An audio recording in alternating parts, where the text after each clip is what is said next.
I will call our session to order. So this session is sharing the stories of the US Postal Service. I am Allison Marsh. I will be serving as both the moderator as well as the second speaker in our panel presentation.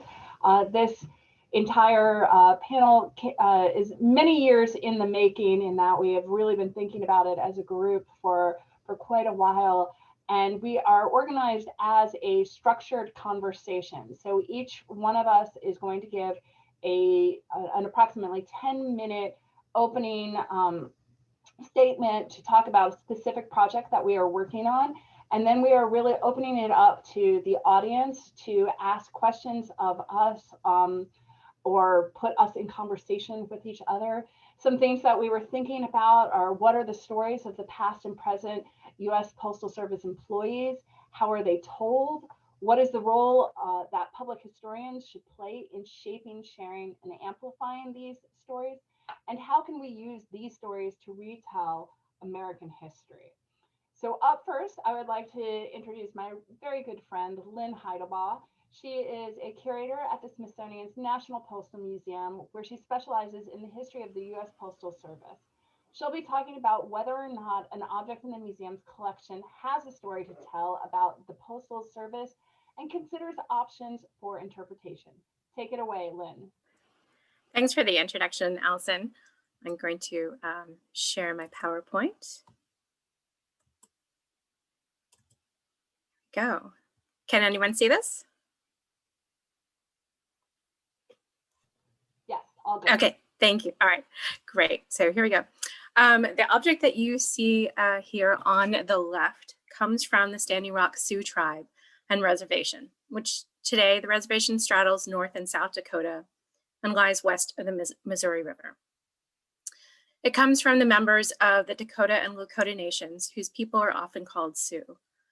And as the Sioux woman, Happy-Go-Lucky Lottie, whose name you can see here on the ink that adorns the front of the satchel, she's also named on the back, and she's labeled on the reverse of this bag, where she's described in what we would term as offensive terms as a half-breed squaw. And that problematic labeling is just one of the issues that is to be addressed in how do we understand and interpret this object. So you can see the reverse side of the bag on the image on the right here. And the decorative ink labeling on both the back and the front function almost like an identity badge for the carrier of the satchel.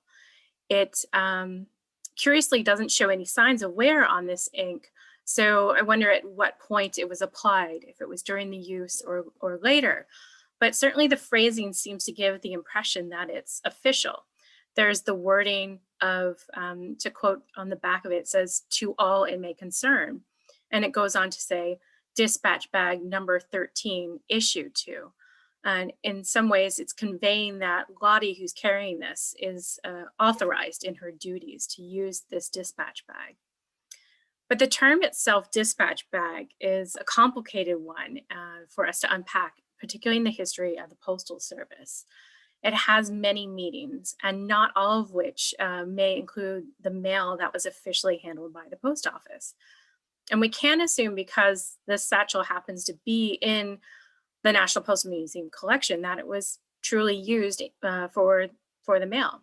And this is where we started investigating this. My colleague at the National Postal Museum in our collections department, Patricia Arena, and I began to look at this several years ago.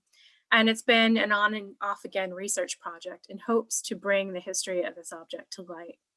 And in that work, we've looked to our colleagues at the National Museum of American Indian, the National Museum of Natural History.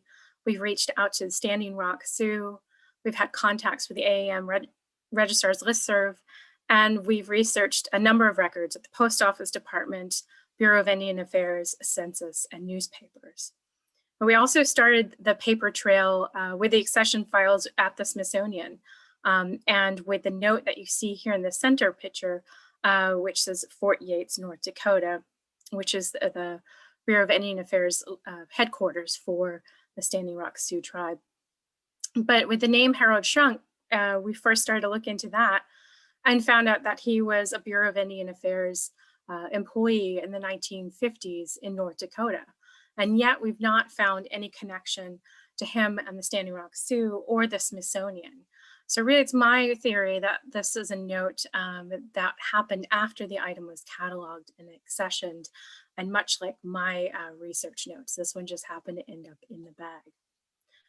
But some of the things that we pulled first to understand is, where did this come into the collection? And it was acquired probably sometime before 1950, when most of the material from the Standing Rock Sioux tribe that was collected by the Smithsonian was acquired. And in these records, it shows that it was cataloged as an item that was found in collection, and that there was no known source of how it was obtained. After being accessioned into the Division of Engineering, it was 2 years later, in 1952, transferred over to the Department of Philately, which is the collection that makes up the National Postal Museum's collection today. So how does it fit into our collection at the Postal Museum when we don't know if it was used to carry the mail? And so we looked into, can we find out about the history of the post office in the Dakotas for the Standing Rock Sioux Reservation, and to really see if we can find out if Happy-Go-Lucky might have carried mail in this satchel. So we first started to look at what was the post office like in the Dakotas. The first post office was established in 1850 at Pembina, Dakota, which is today's North Dakota, right along the border of Minnesota and Manitoba. It was a lively trading center, but that was a full 400 miles northeast of Standing Rock. And it was really after 1850s that the number of post offices began to grow quite rapidly within the Dakotas, as the US Army and the Bureau of Indian Affairs moved into the area, overseeing the removal of American Indians from their ancestral homes, and the need to establish the bureaucracy and moving information between the Army, the Bureau of Indian Affairs, the settlers, and back east. So it really became the center of government administration, was part of the role of the Post Office Department. And at the Standing Rock Reservation, the Fort Yates became the center, which it is still today, the Bureau's headquarters. And the post office was established here just shortly after the Standing Rock Agency was established in 1873. I've not yet found the post office or the location as it was at the time of some of these other pictures in the 1880s, but I have found the first postmaster, and her name was listed in the rolls of the record of appointments of the postmaster. She became postmaster in August 1875. And Marie Louise de Grey was a daughter of a Sioux woman by the name of Eagle Woman Matilda Picotte Galpin. And her father was Honoré Picotte, a French trader in the area. Her mother was well renowned as a community leader and a liaison between the government and Sioux. And she, Marie Louise, very much like her mother, had a similar standing within the community. She first became the postmaster in 1875. Later, in 1877, became a teacher at the Bureau of Indian Affairs. And so what we know about kind of work at a post office at this time, it really would have been a community hub, but much more for a community settlers in this region. It would have been much more for the Army and the Bureau of Indian Affairs itself, both of which employed people as messengers, which were commonly called dispatch bearers. Some of those were named officially and some were unofficial. Hence, things like trying to find a record for Happy-Go-Lucky can be challenging because a number of people held that position unofficially.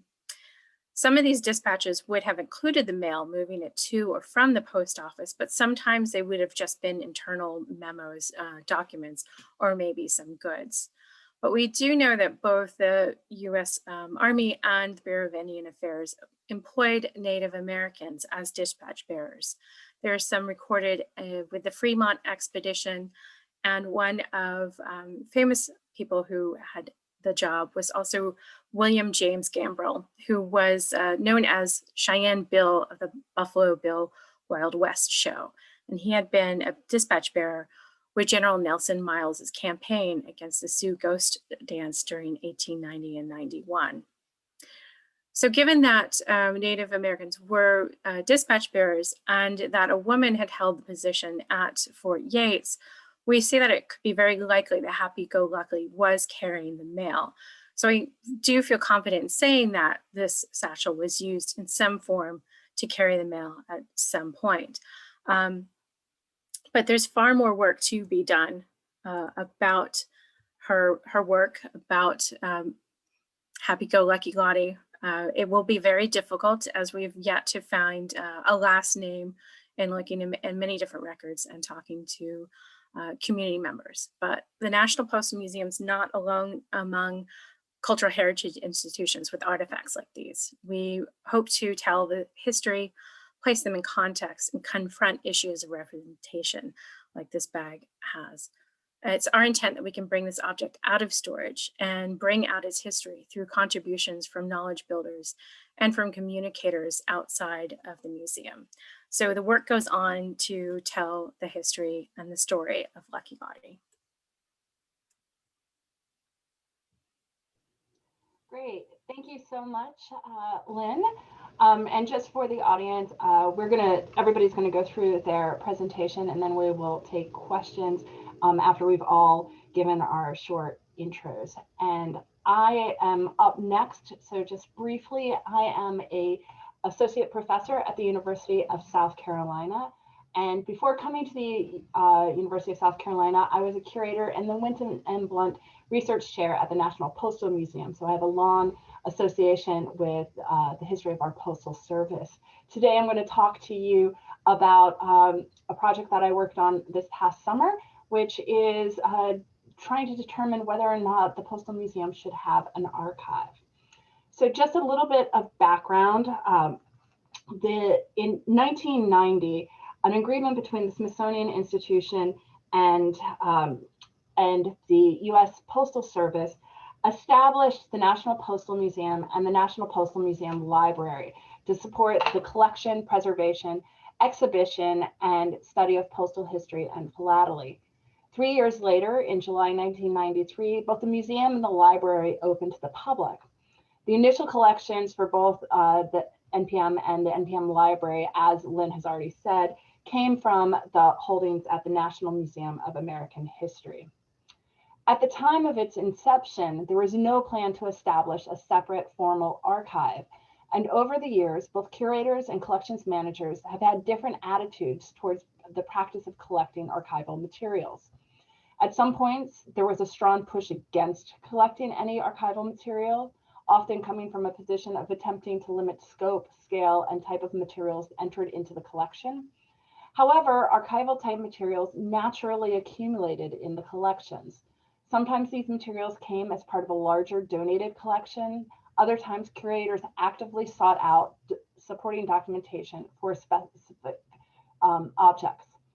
As a result, there now exists extensive archival materials spread across NPM's accessioned collections, the NPM library, and the curatorial research files. This past summer, I was hired on a contract to assess the archival materials and determine whether or not the museum should establish a specialized postal archive. Because this contract was undertaken during the global COVID-19 pandemic, all research was completed via telework. I was unable to review any collections in person, and so there was no way to conduct preliminary condition reports, take photographs of collections, or assess the volume of materials. Instead, I relied on conversations with curatorial collections and the Postal Museum librarian, as well as reports and other materials supplied by them. I also reviewed all publicly available online materials on both of their websites, and I had access to their shared local drives. In the end, I conclude that there are clearly enough archival materials to justify the creation of an NPM archive, and that creating an archive, especially one with online finding guides and digitized materials, will help expand NPM's research, education, and public profile significantly, by gathering, organizing, and sharing source materials of philately and postal history with researchers. Interestingly, the National Postal Museum is the only Smithsonian museum unit that does not have an associated archive. When I submitted my final report, which outlined considerations for transferring existing collections to a new archive and provided general recommendations for evaluating future collections, I also suggested the staffing needs of at least 2 permanent part-time positions, as well as at least 2 full-time term appointments, at least for the initial transfer processing. I also gave a ranked list of collections that I thought were best to digitize and to make available through the Smithsonian Online Virtual Archive, SOVA for short. Finally, I concluded with considerations about funding opportunities to support this new archive. Now, creating an archive is a substantial undertaking, and it's something that can be done in discrete stages over time based on available resources. Something that has to be considered, though, is that the NPM curatorial staff is regularly offered archival materials. So regardless of whether a future decision is to establish or not establish an archive, they have to come up with a consistent policy and procedure to figure out how to deal with collection materials in the absence of a formal archive. These interim measures would be, of course, replaced if and when a formal archive is established. Creating an NPM archive would also have profound implications for collecting and researching. Therefore, such an endeavor would have to be undertaken with discussion, transparency, and cooperation from all of the stakeholders. This includes NPM staff, the broader Smithsonian community, educational partners, and potential researchers. Now, thinking a little bit about what an archive would look like and how it would work with the museum, according to the Society of American Archivists, archives are documentary evidence of past events. They are the source materials that we use to interpret and understand history. Materials in archives are often unique or irreplaceable. So as opposed to libraries that mostly hold printable materials that may be replaced when lost or worn out, archives have unique materials. Often archives include 2-dimensional materials such as letters, reports, accounts, manuscripts, photographs, and ephemera such as posters and brochures. But they can also include born digital materials and audio and video recordings. Although archives may contain some 3-dimensional objects, such items are usually accessioned directly to museum collections. But another way to think about an archive is to think about its purpose and the access it provides to researchers, which is often a middle ground between a library and a museum collection. In libraries with open stacks, researchers can browse freely. When researchers consult a curator about an object, it is often a one-on-one activity with the curator handling the objects. But when it comes to an archive, after consulting with the archivist, researchers usually request materials and are then able to sort through them on their own, following any guidelines that an archive has in place. In many museums that have associated archives, paper-based items are often deposited into the archives unless they have a specific reason for being accessioned into the museum's collections. However, due to the unique nature of the NPM's philatelic collections, such a division is not so simple. During my research, no documentation was found that describes how the initial collection is transferred from the American History Museum to the newly founded NPM and NPM Library was decided. Well, it was very simple to determine that books go to a library and the objects go to the museum. It is much more muddled with photographs, ephemera, and other archival type material. Having reviewed both the NPM's and the NPM Library's holdings 25 years after the initial division makes some of the current locations seem almost arbitrary. Thinking forward, the NPM archive will have to have a different mission than the USPS library and the historian's office. The NPM archive will serve researchers interested in philatelic and postal history, whereas the USPS library and historian's office supports the current mission and operation of the Postal Service. Whereas the USPS library and historian's office is internally focused, which is its function within the USPS's law library, the NPM archive will serve museum staff as well as be externally focused for researchers. The idea of a new archive is exciting to me, and it opens up lots of opportunities to tell different stories about the Postal Service. However, it also presents many, many challenges, not to mention space, resources, funding. And so I think there's a lot that we can talk about during our discussion as to what is the value of having something that is designated specifically as an archive and how that will change access from the research community to the rich stories that the Postal Service can tell. Thank you. Okay, I have to change my screen and get to my introduction of our third speaker, and that is Rachel Lifter, who is a clinical assistant professor and the director of the MA Costume Studies program at NYU Steinhardt. She is the author of Fashioning Indie, Popular Fashion, Music, and Gender, which was released in Bloomsburg 2020, and several other book chapters that explore the images, identities, and industries of popular fashion. She is currently teaching a graduate seminar focused on the USPS uniform. And take it away, Rachel. Thank you, Allison. I'm going to share my screen as well.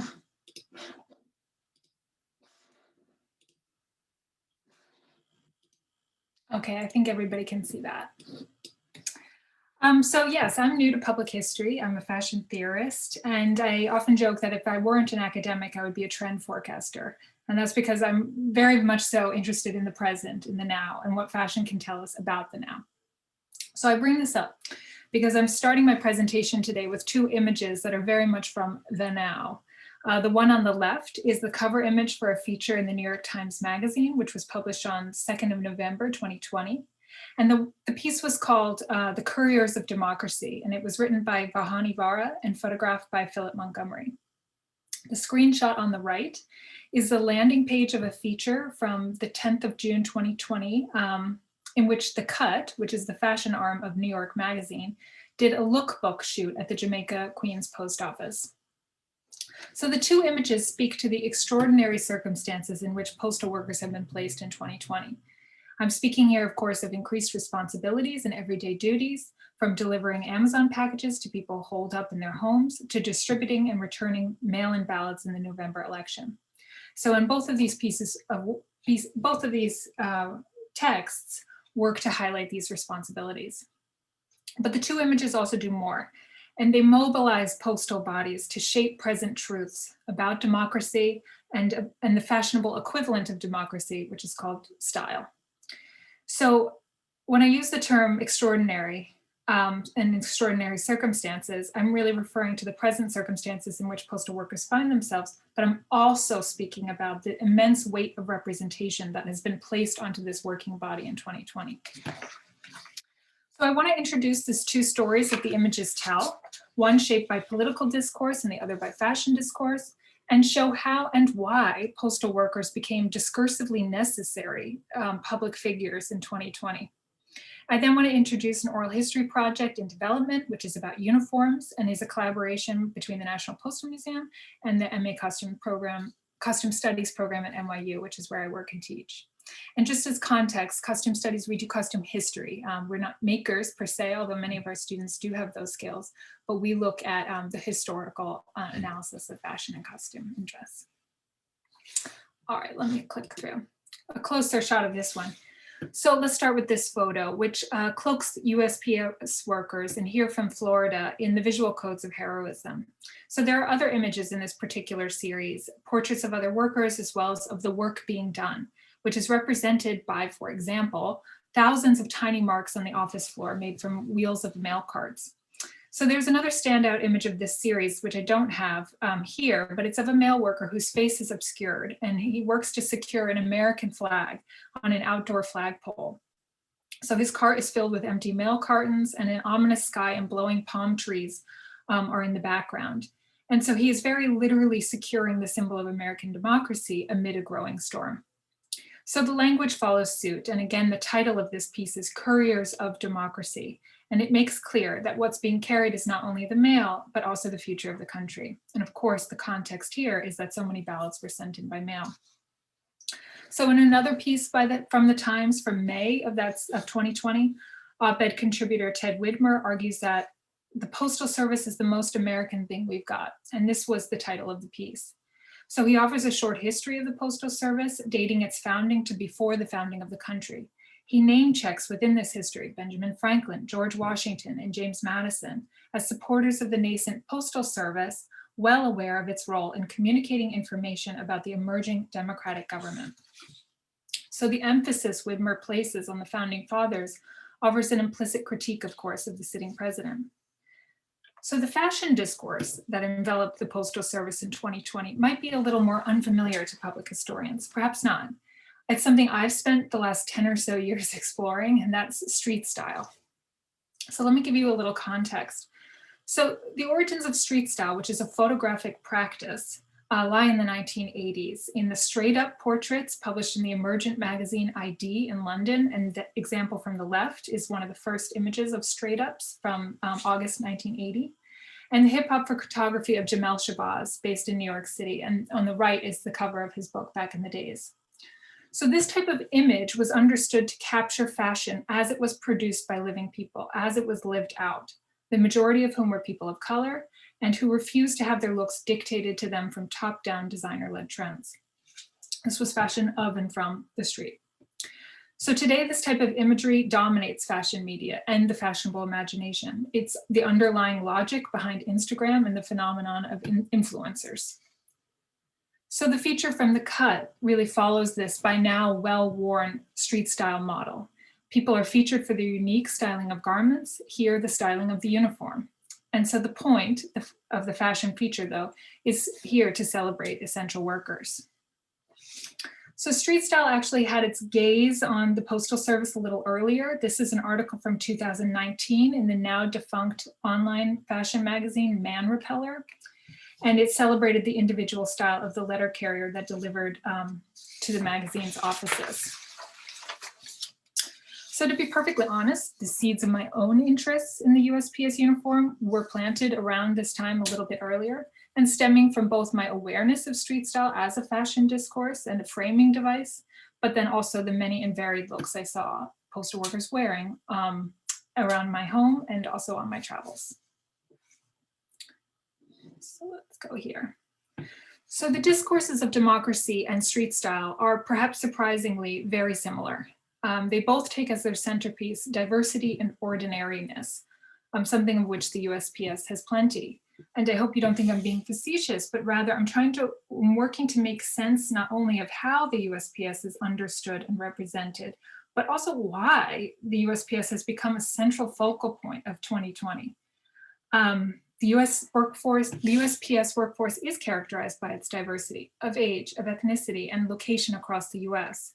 It's also characterized by its ordinariness. And here I want to play with that idea and I open it up to the conversation to think about the way that can point to both the extreme visibility, everyday visibility of postal workers, but then also to think about the classed nature of this type of work. So media voices are mobilizing these characteristics. They're mobilizing this highly visible, highly diverse body of working people in the service of telling stories about Americanness, about realness, about democracy, and everyday creativity. These stories seem to emerge as political necessities in 2020. So in the face of attempts at authoritarianism, the Postal Service is mobilized as a consistent reminder of American unity.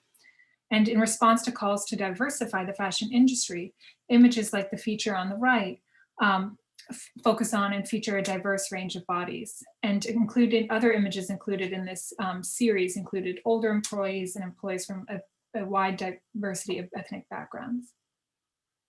So it's in dialogue with, or perhaps in the shadow of these historically specific discourses on postal workers, that I am co-teaching a special projects advanced methodologies class focused on the postal uniform.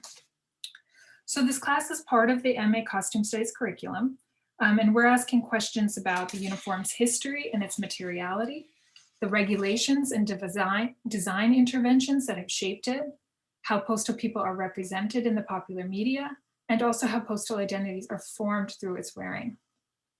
I'm very grateful to have the collaboration of Lynn and her colleagues, Allison Basilinsky and Susan Smith at the National Postal Museum for this class. And Lynn shared her research with our students, and together we're working now to create a framework for an oral history project focused on the uniform. So from a fashion and costume history perspective, there are many reasons to do an oral history project, and they overlap, of course, with broader rationale for this type of work.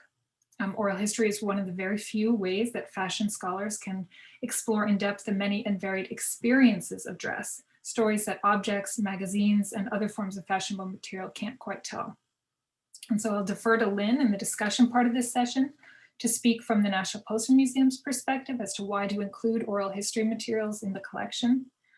And I think both Allison and Lynn's papers really present a fantastic context for thinking about the collection and the archive and how to create public history on the USPS.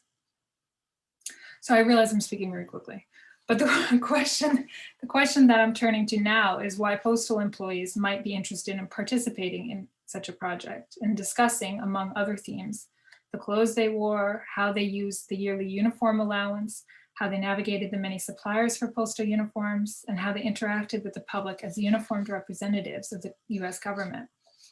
And it's this last theme that I think some initial clues lie as to why dress matters. And so I have two final slides. The first is a screenshot of some of the discussion thread on a blog post from the Office of the Inspector General regarding whether rural mail carriers should be required to wear uniforms, and at present they aren't. The first commenter brings up the role of the uniform in creating a professional image and also its importance for safety of postal workers and the public. I want to thank Lynn for bringing my attention to this. The second slide is a screenshot of a self-made video by a former postal worker, which was posted to YouTube in, I think, May of 2020. This video is the second in a two-part series. And in the first video, Cami tells viewers takes viewers through the job, through sorting and delivering mail. In the second, she speaks about the shenanigans, that's the title about the job. But she also includes discussion around harassment by members of the public when she was in uniform. So it's clear we're not just talking about clothes. And the long and short of when one is talking about clothes, one is never just talking about clothes. Rather, in dialogue with the discourses of democracy and style that has shaped the figure of the postal worker in the present, we can begin to ask questions about the role of the uniform in performing public service and engaging with the public, the opportunities and challenges that come with that service today and throughout many postal workers' long careers. Thank you.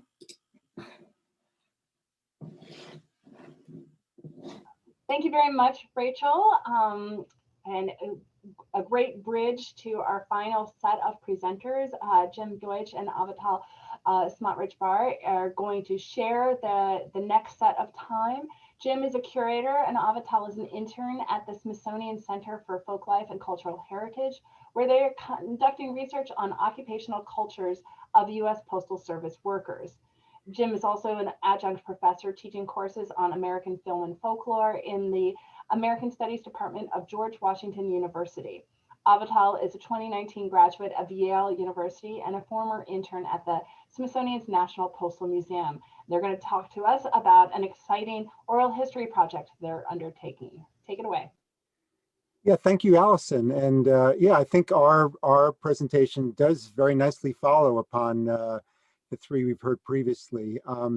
So as Allison mentioned, we're at the Smithsonian Center for Folklife and Cultural Heritage. We're a small research unit of the Smithsonian. We do not have a collection of artifacts, but we do collect oral histories and stories, and which led us to organize this panel for the NCPH conference, which has as its theme the presence and persistence of stories. And many of the stories that we have been collecting at the Center for Folklife deal with what we call occupational cultures, which is to say that every occupational group, be you actuaries, biologists, cowboys, dishwashers, engineers, to take just the first 5 letters of the alphabet, each of these occupational groups has its own set of skills, specialized knowledge, and codes of behavior that distinguish them from other occupational groups, and that also, I think most importantly, meet their needs as an occupational community. The Center for Folklife and Cultural Heritage, we're probably best known for our Smithsonian Folklife Festival, which every year except 2020 has been on the National Mall to present different cultures, based upon region or religion or occupation.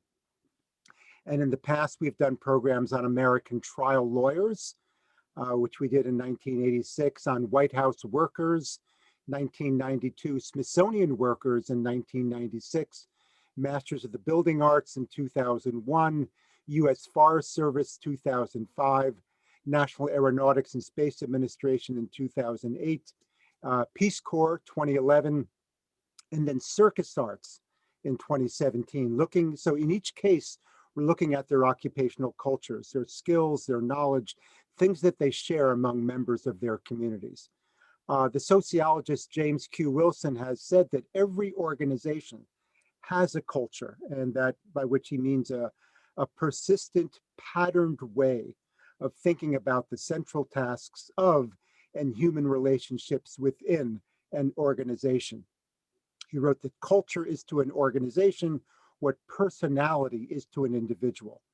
Like human culture generally, this culture is passed on from one generation to the next. It changes slowly, if at all. So with that in mind, Avital and I have been conducting interviews with retired US Postal Service workers to try to understand their occupational culture.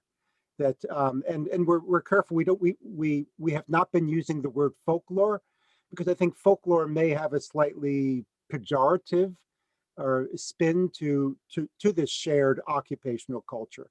But we've been asking about shared traditions, jokes, vocabulary, to try to understand the shared experiences, the shared frustrations, the shared joys, the specialized knowledge that characterizes this group of USPS workers. So I'll turn it over to Avital to talk more specifically about what we found in the interviews we have conducted. Yeah, so to start off, our research is still in its very early stages. We've had the opportunity to have sort of exploratory conversations with five former USPS employees, and they've been really rich conversations. So what I'm going to share with you is just some sort of preliminary observations. Quickly before I do that, a sort of brief overview of who we've talked to. Most of the people so far we've talked to have been white, 3 women, 2 men.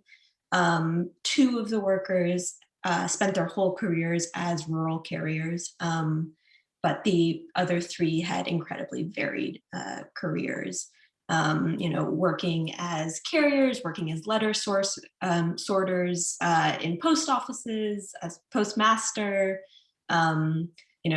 on creating the stamps that we use, so really broad range of jobs. And one of the things that's really stood out in all of our conversations is that the USPS really does have its own vocabulary that outsiders like you or I might not understand. So, city carriers go in the morning and they go to their cases to throw mail. They need to get it all done by their leave time, which is calculated according to the 18 and 8 rule. Rookie carriers run their routes, and carriers with more seniority get the cushy retirement routes. And for our purposes, it really doesn't matter if you understood any of the words that just came out of my mouth. It's more about the feeling that those shared vocabularies create and the sort of group cohesion. And I'm sure all of you have examples in your own lives of groups or professions that you are part of that has those vocabularies.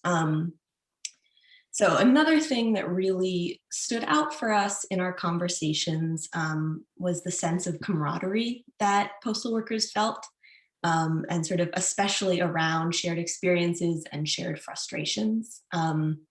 One example that sort of stuck out to me is the people who work who have worked with the letter sorting machine, or the LSM for short.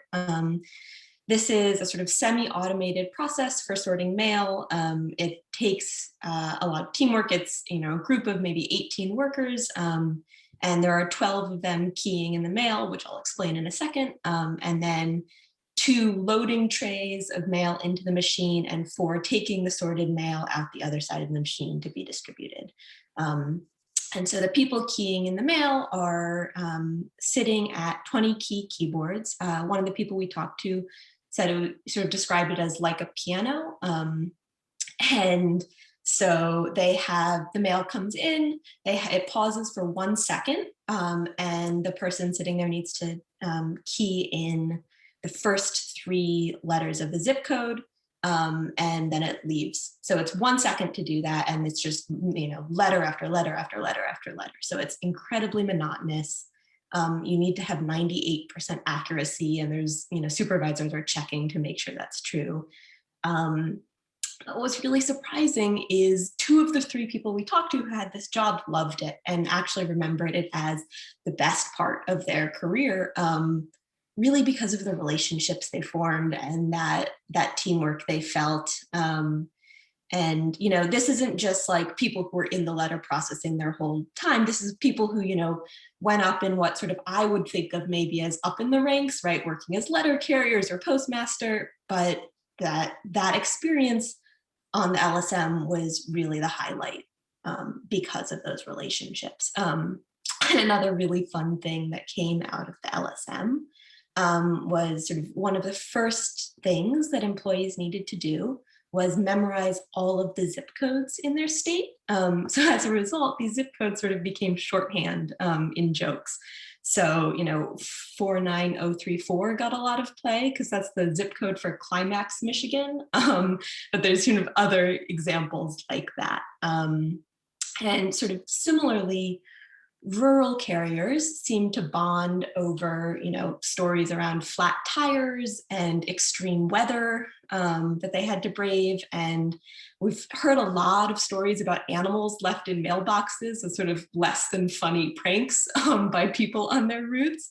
And so, they'd go and compare these stories at, union conventions. It's some of the first things that we heard when we talked to people. So those stories are really an important part of feeling connected to other rural carriers. And, I think the thing that really shone through the most in all of our interviews, though, was this idea of service. And one of our interviewees just pointed out to us, it's that last name, and it's the US Postal Service, right? And that's partially this sense of responsibility and of public service and integrity, and representing the US Postal Service, representing the US government in a sense, living up to that motto of rain and snow and gloom of night, right? And sort of trying their best to deliver mail to everyone. And sort of in that, we've heard a lot of about the uniforms from Rachel, which was fascinating, honestly. But I want to sort of go back to that because it is really a very important part of how the people we talk to sort of identify themselves and identify with the Postal Service. And, as you've heard, city carriers and people sort of working in the front of post offices wear uniforms. The people sorting letters and rural carriers do not.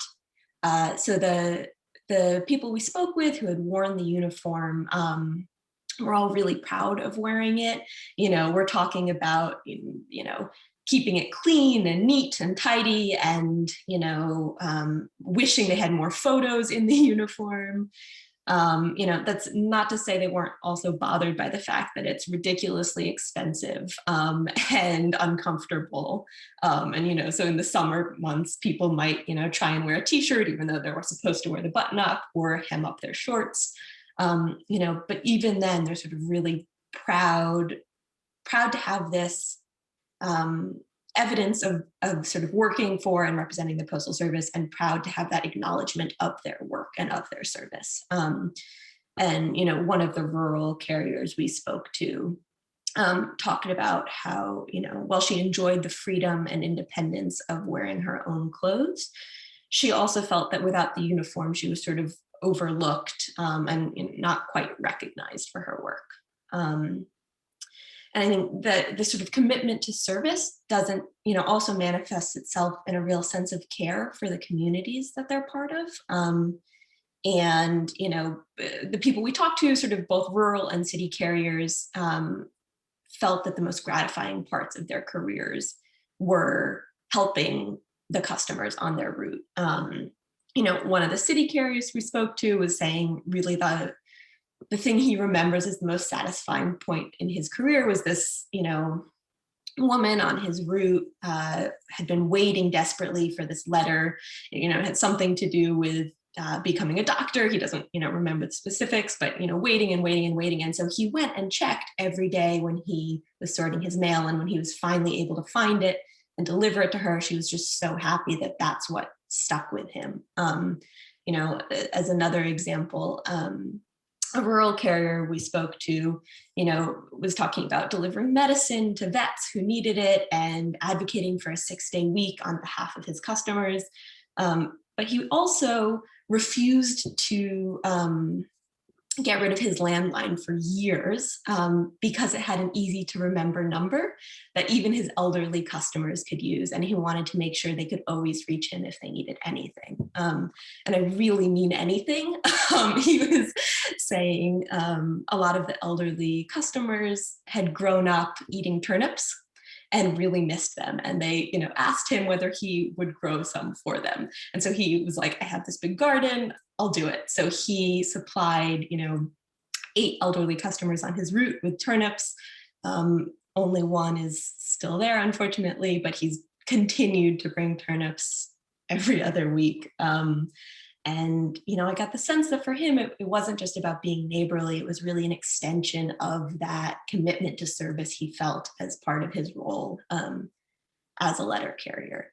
And I just think that image of turnips just really gets me. So I'm going to end there and turn it back over to Jim to talk a little bit more about sort of where we see this project going. Yeah, thanks, Avital. And just to conclude, as folklorists, we're always interested in, what is the purpose of this shared occupational culture? And there's an influential article I'm going to put in the chat here by William Bascom. It's, almost 60 years old, but it's one that we still use, looking at the 4 functions. First function is entertainment, that the stories we've heard, the traditions are amusing, like the zip code for Climax, Michigan. A second function is education. And by that we mean, not the formal education, but the informal education that people learn on the job about the customs and traditions of an organization like the US Postal Service.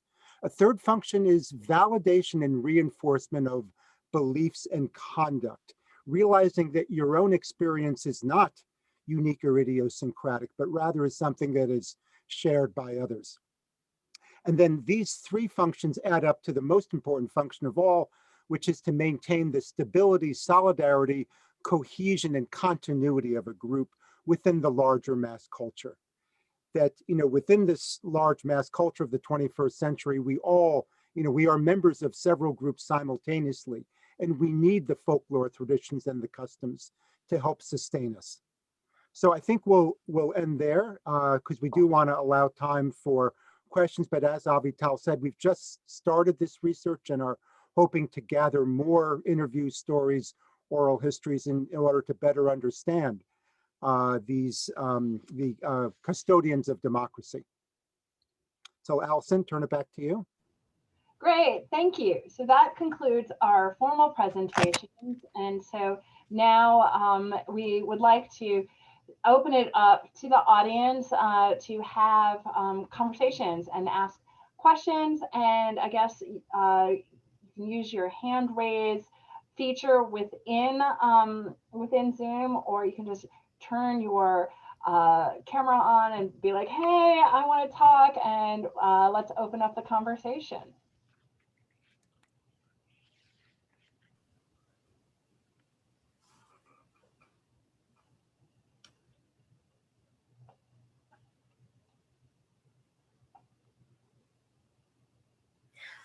Well, I'll open up. Wait, do we have any questions yet? But I can say when we were talking about this the other day, we talked about sort of why now for this topic. It's been something that I've been studying for years, and I know some of my colleagues I see are listed on the attendees participant list here too. And we've been discussing this as a panel proposal for a while now, and some other projects have come up in the meantime, like with working with Rachel in the class and so forth. But why now is the Postal Service such a topic where it's had over almost 250 years of history as a government department, as part of the fabric of the United States and moving information and goods and messages. So why are we talking about it so much today?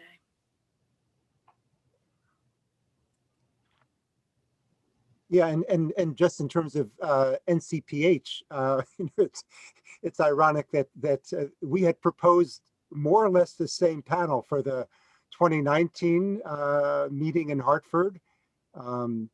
It was not accepted. We proposed it again for the 2020 meeting in Atlanta. It was not accepted, and we proposed it for 2021, and it was accepted. So yeah, but I think kind of the articles Rachel mentioned in the New York Times, New York Times Magazine, as couriers of democracy, may be one clue as to why the program committees at NCPH felt that now was the time for this particular panel.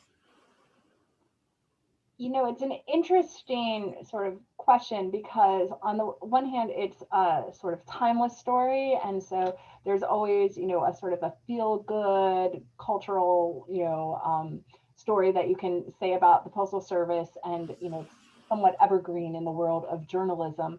And yet then there are specific hot points of time. And I think at the beginning of the pandemic, we absolutely saw that when we saw the crush of, and it's not just the letter carriers, but it was also the FedEx, UPS, Amazon deliveries, when everybody suddenly rediscovered, the mail order industry, even though mail order has been around for a very, very, very long time. And then, of course, it comes up quite regularly whenever there are budget questions and budgetary ideas of how much is this costing? Is there another raising of the cost of first class postage? What does that mean? Why does it cost either so much or so little, depending on your perspective of these things? Should it be eliminated? Should you change the days of service? Things like that. So that's also a fairly regular type of conversation about the Postal Service. But then I think it really just hit a fever pitch this past fall with the idea of vote for mail. And obviously that was the alignment of the pandemic and people wanting to vote in the national presidential election, and how different states operated and their relationship to the Postal Service on that. And so it was suddenly a question that everyone could talk about and have an opinion on based on their own personal experience.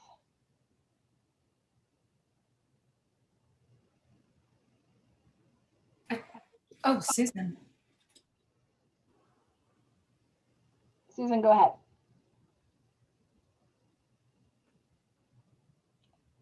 And Susan, you have to unmute if you're talking. There you go. Still muted.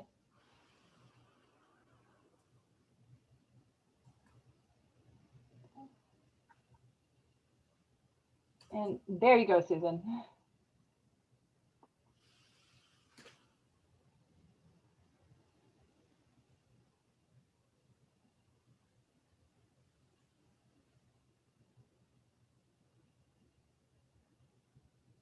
Okay, Susan, I can't hear you. Can anybody else hear you?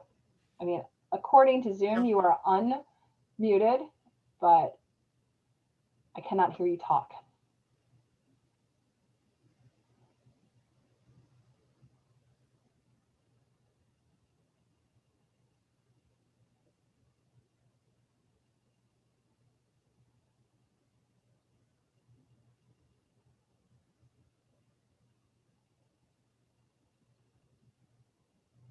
say, Lonnie, our Zoom tech, do you know how to get Susan to be heard? I'll send her a message specifically. Well, if Susan's trying to figure that out, I was actually curious, Lynn, like when you have a sort of mystery like that with an object, do you display it? And if so, how? And sort of what things are you thinking about when you're trying to sort of include that almost there kind of story in the museum? Yeah, that is an ongoing debate about sort of what should be our approach to it. Has been previously, the approach has been very much sort of have everything ready to go, sort of authoritarian, sort of be the authority on it. This, I think, needs to be much more of a community approach. Been trying to get more voices about the object and more people talking about it.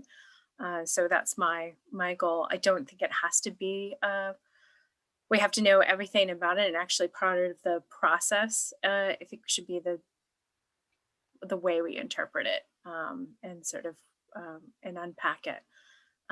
But that would be quite a departure from what we've done before. But I think this is a great piece to do that, and a really great piece to try to get more voices from the community and different perspectives on it. It has to be done. So that's the next stage. Do you think the Postal Museum or the Smithsonian is ready for that? Yeah, we'll say, yeah. I think there's so many different platforms available to Smithsonian, Postal Museum, and so many public historians that will be able to do that. So, so two updates. One, so Lonnie, our Zoom tech support, has to Susan to say that usually if we can't hear you, it is your computer setting that is not giving access to a built-in mic. So you can try to check that out. But you have since posted the question of saying, what has been your greatest surprise while studying these elements of postal work? So that, I think, goes to the whole panel. If whoever wants to jump in first on that. We can also say that Susan is a member of the National Postal Museum too. So she's yes, she's the current Blunt Research Chair.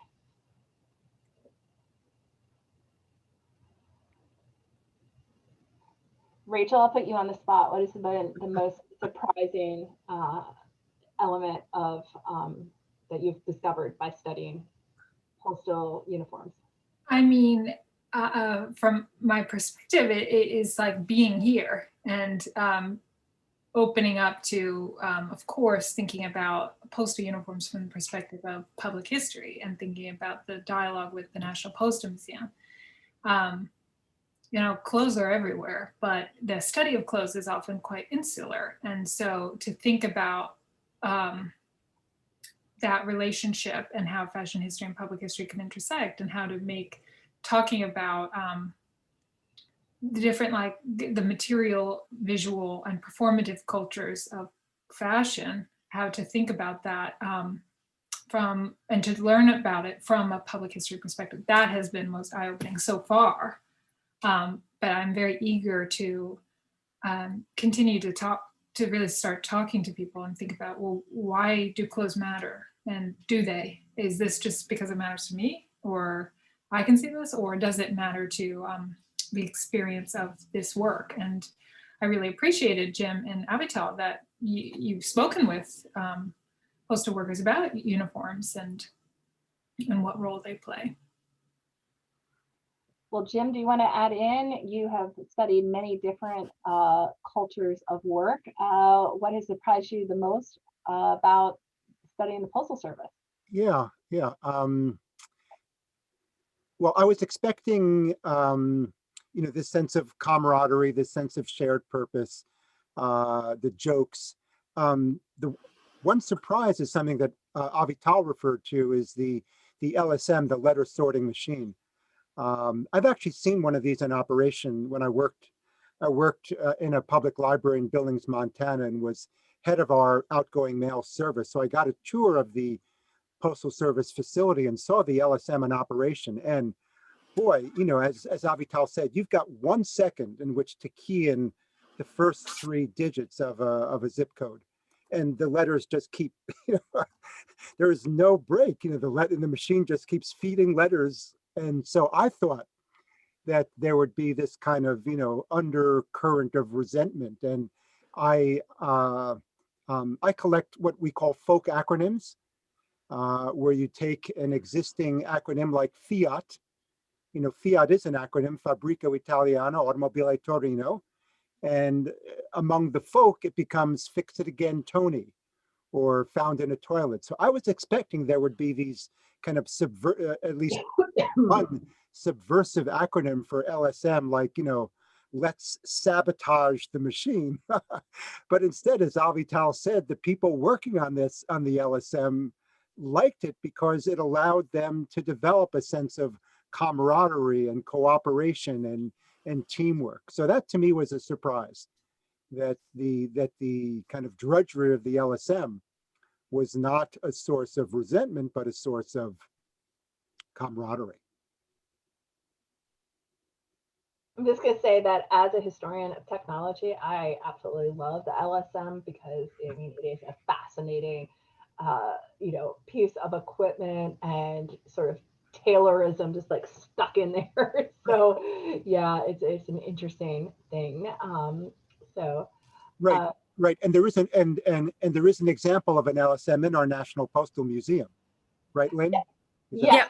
Yeah. I just put a link to some of the materials from that, and great. actually, we don't have any pieces in the collection from because it's such a huge machine. I just realized I need to change that photo because it should not be there. Oh, you got it. Well, I'm glad to see you two have joined successfully.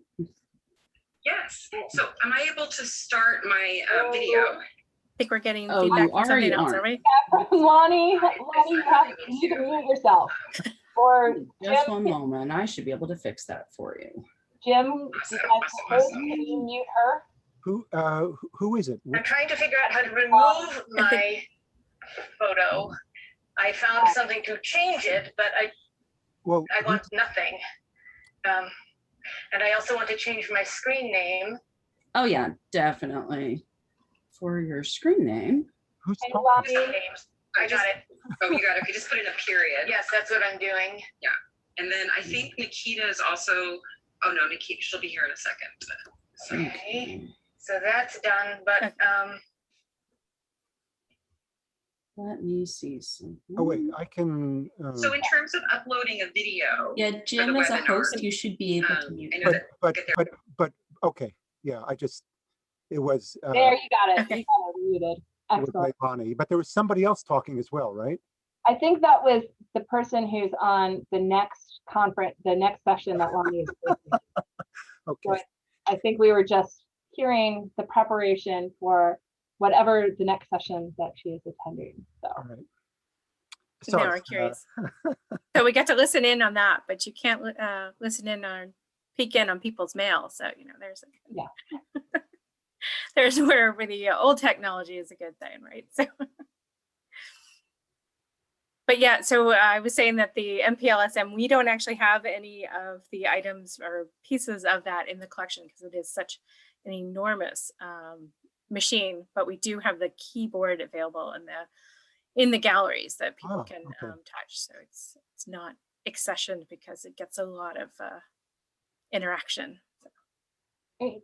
To Lynn, to that point, that's one of my sort of favorite / most frustrating things about the engineering collections at the Postal Museum, in that so much of sort of the behind the scenes equipment that people don't even know exists that goes into processing the mail is huge. And when I say huge, we're talking like city blocks long of conveyor belts and sorting equipment. And so from a public history, from a museum curatorial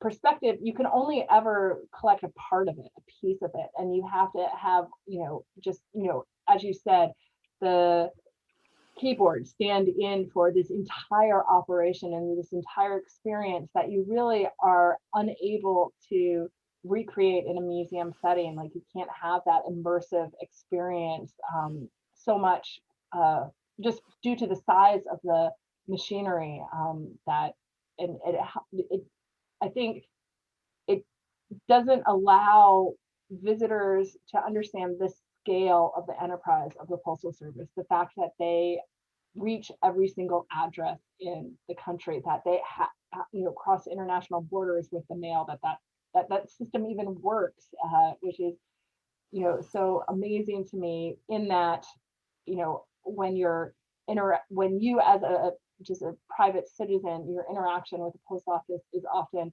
either at your own letterbox or going into your local post office.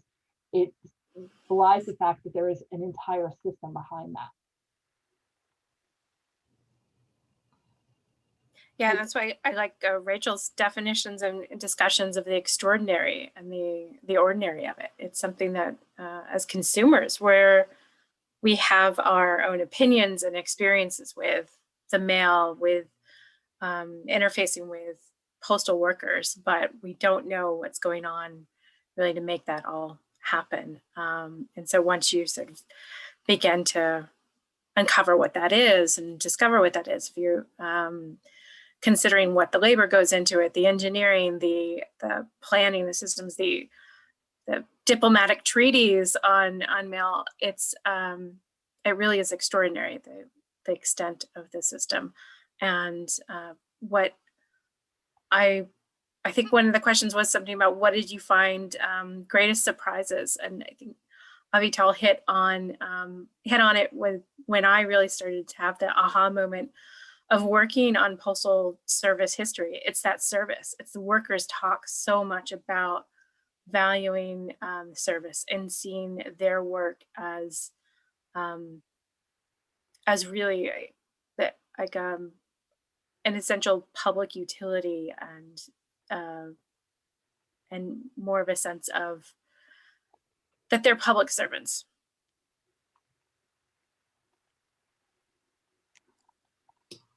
I think I want to jump on that idea of the scale of what's going on in the background, and to answer the question that Susan had about what surprised you.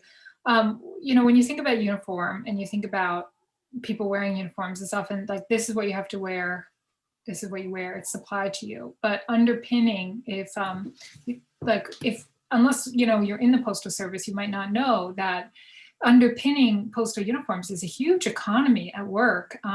There are like 20 online retailers and suppliers, and there is one gets a uniform allowance every year that one has to put into, that one uses the uniform allowance card to buy postal uniforms. But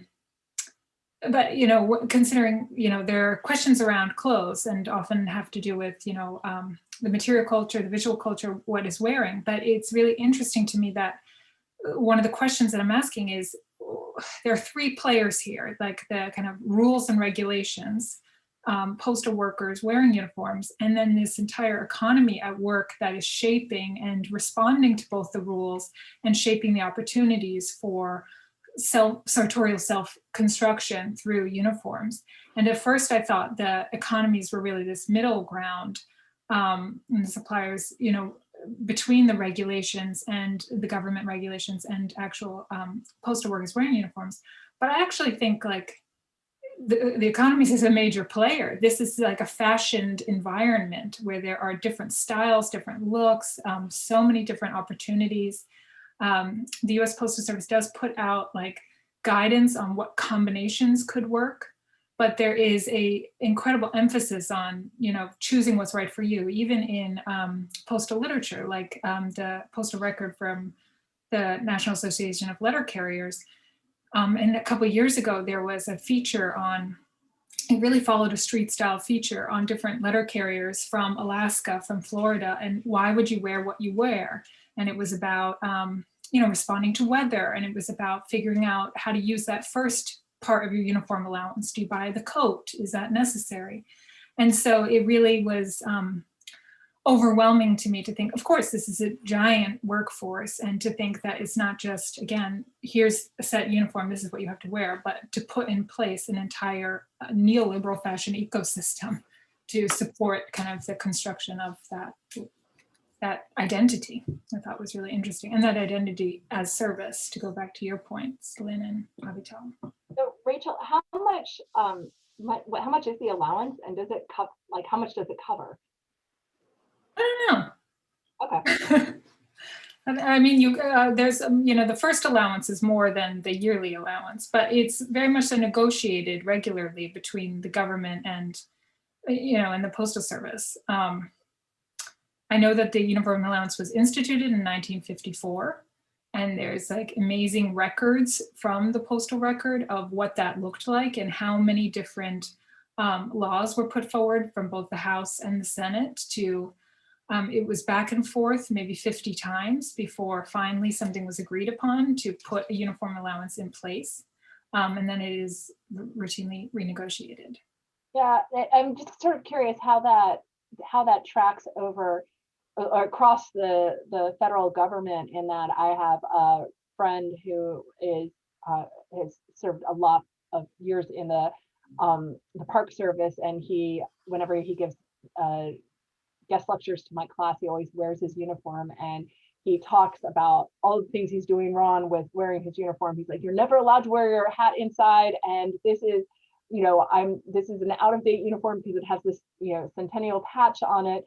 And he always says that, they get 2 uniforms a year, and they get very, very smelly very quickly. And so, a question that along those lines of, comparing the fashion of the USPS across other federal units could, I'm just curious how it all would unravel. And I'll just say that it's something that I've never really thought about. And one of the questions that we put together as we were proposing this panel was, what is the role that public historians should play in shaping, sharing, and amplifying these stories? And I feel like you are doing such an excellent job of this, and yet you come from the outside of public history. And so the question is, how do we work with you to help this work, and how can public historians be sort of more open to these collaborations?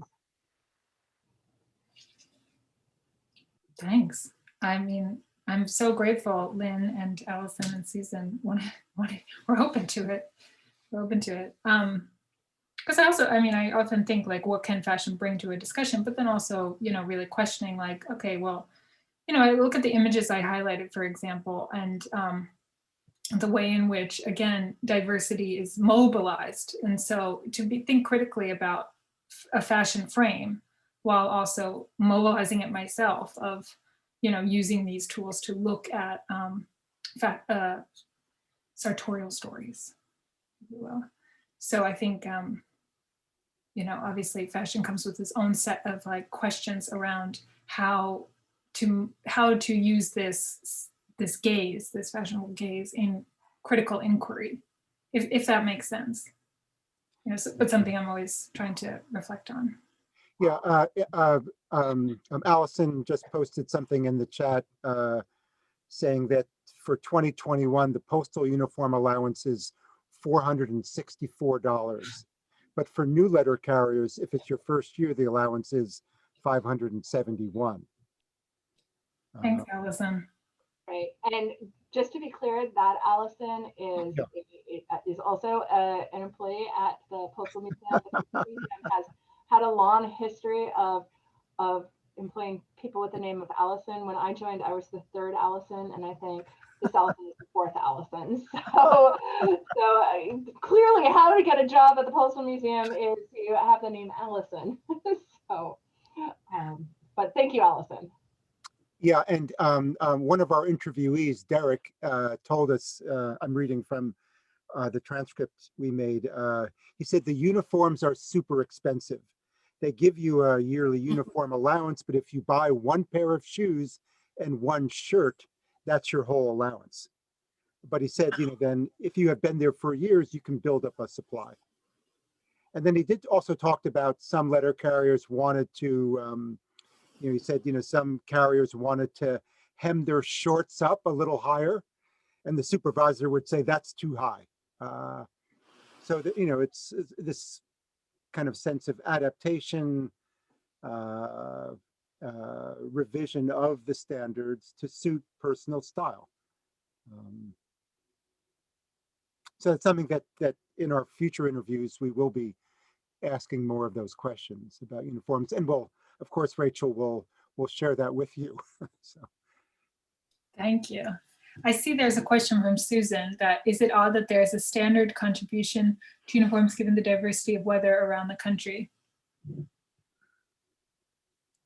And Brianne raised her hand. I don't know if Brianne had an answer to that question. No, I had a different question. So I'll wait until after that question is answered. Yeah, I would, for that question, I would say it really is about the bureaucracy. There's just so much the number of workers is almost at 500 million, or 500,000, sorry, not million, 500,000. And every corner of the US and territories. So if you are having to do that and refine that for every geographic area, it would be, the manuals and regulations would be even that greater if you had to have exceptions or addendums to all of those. And no, it's a standard. And why it is so difficult to do some of the equipment development. Recently in the news has been the Postal Service announcement of the new truck. That's got to go on every different kind of geographic area. It's largely for use of city carriers, but of course that's in every kind of climate within the US as well as for major urban areas. So they do have to have a standardization, otherwise it would be quite untenable. Brianne, why don't you go ahead with your question? Sure. So hello.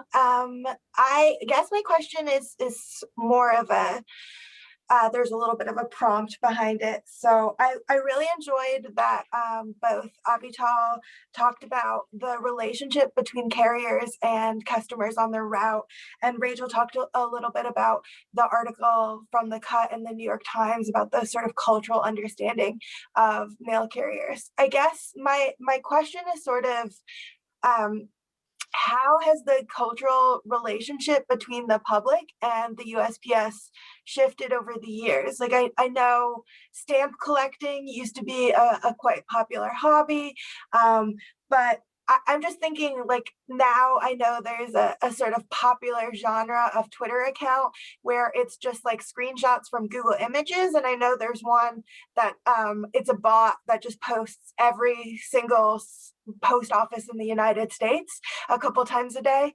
And I was wondering, like, what historically has that relationship between the post office and the public been culturally?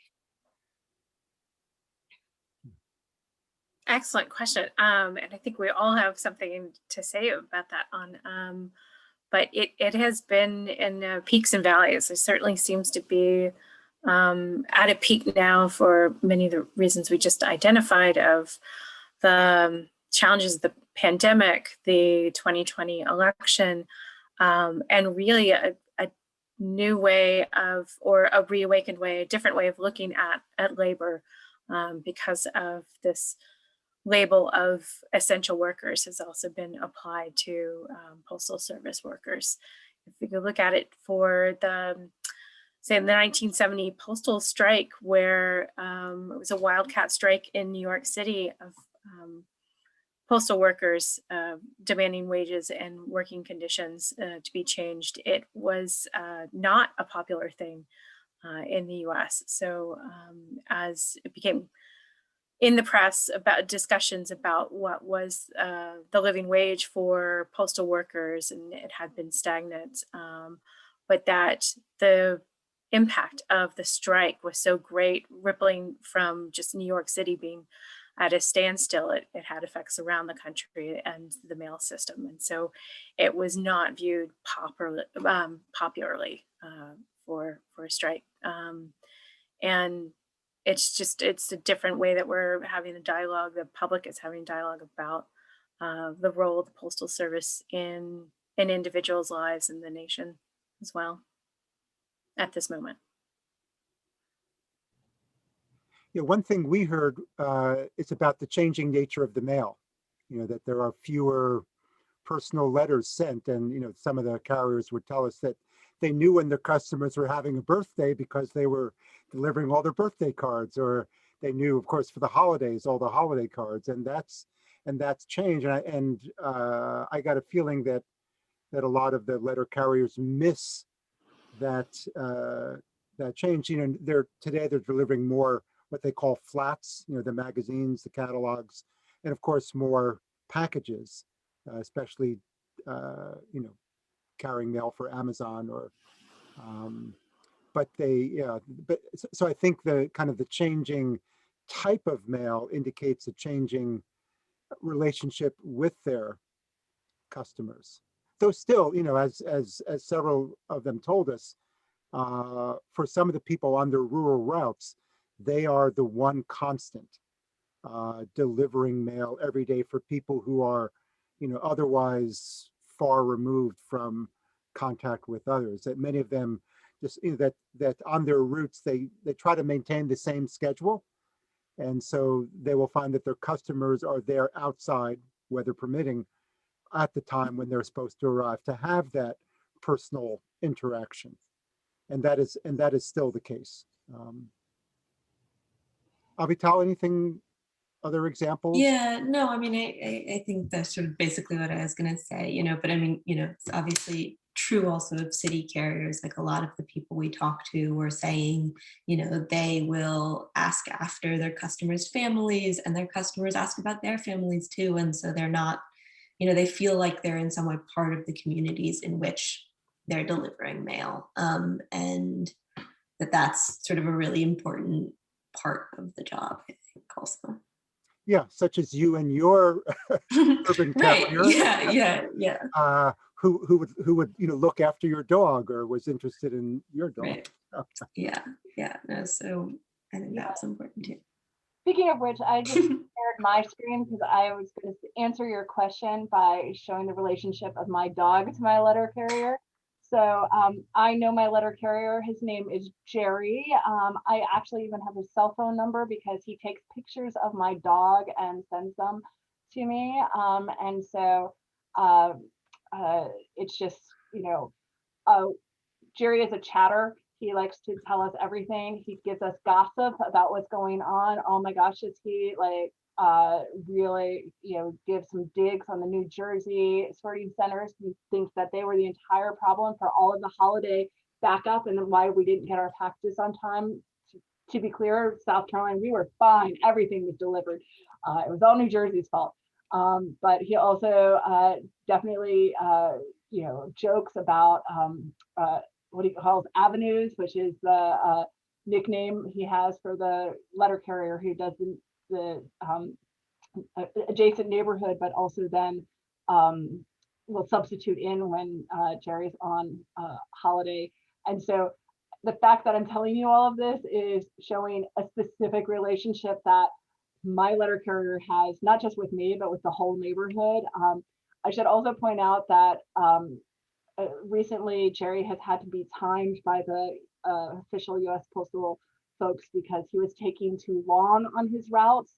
And that's because he stops and talks with us and he gets out of his car and he plays with the dogs. And we're like, Jerry, this is why you're late. This is why we don't get our mail until 7 p.m. And so anyway, that's the relationship that I have with my letter carrier. The other thing I thought was interesting, not in our research, but in some of the work we did to sort of get a sense of the cultural landscape before we started these interviews, was it seems like sort of in movies and popular culture, when delivering mail was a lot more physically dangerous, there were all of these representations of postal workers as heroes in a way that's sort of, as Rachel was talking about, coming back now in COVID, right? But sort of in between, a lot of the popular representations of postal workers were really as these slow, incompetent, bureaucratic people. And so I think there's definitely been sort of that ebb and flow that you were talking about, Lynn, of sort of how people feel about the Postal Service. And, you know, often how people feel about the Postal Service is also a reflection of how they feel about the government in general in a lot of ways, because it's one of the most visible representations of sort of the workings of our government and how effective it is in sort of, you know, serving all Americans. You know, that's not necessarily appropriate that that's how it is, but, you know, it ends up being the sort of image a lot of Americans have. So I want to add to that, because yeah, to think about these shifting popular or public opinion of postal carriers and the Postal Service, it is also interesting in 2020. Of course, there's YouTube and there's Instagram, and so I haven't, you know, spoken to any postal workers myself doing interviews yet, but just watching a lot of YouTube videos, and to have Kicking It with Cami take us through a day in the life of a postal worker. There are other videos that introduce people to help them get through the system of applying to a postal job. And there's like, you know, like minutia about like which drop down you should hit to apply to this local branch or this local branch. So it's, and then some of these Instagram videos, for example, are then recirculated through more mainstream fashion media. So I'm thinking of that postal worker from Man Repeller. He has a very active Instagram account and has a huge following. And then, you know, picked up by Man Repeller and then like recycled and given a new audience, but then also a new framing. There's also, I don't know if anybody follows the account What is New York, but it's all these like kind of stories about, oh my gosh, what's happening in New York these days. Sometimes it's like, you know, pigeons. One was a dog carrying a rat in its mouth. I mean, it's always like, you know, interesting things people are doing or things that you see in New York. And submitted by different audiences, people who follow the account. So somebody submitted a video of a postal worker in a blizzard just dancing and having a great time out the back of her truck. And then she sent the video to What is New York. And so her Instagram account was then given this extra boost of visibility. So it is interesting to, of course, see like, you know, who gets to say what the meaning of Postal Service is, and whether it's Hollywood media or I think about like my colleague who I co-teach with was looking at, you know, Seinfeld and the representation of Newman in the 90s. And so who gets to, or whether it's the New York Times photographer or, you know, a fashion editor who gets to create these stories and to look at, of course, social media as well for other types of stories and the more experiential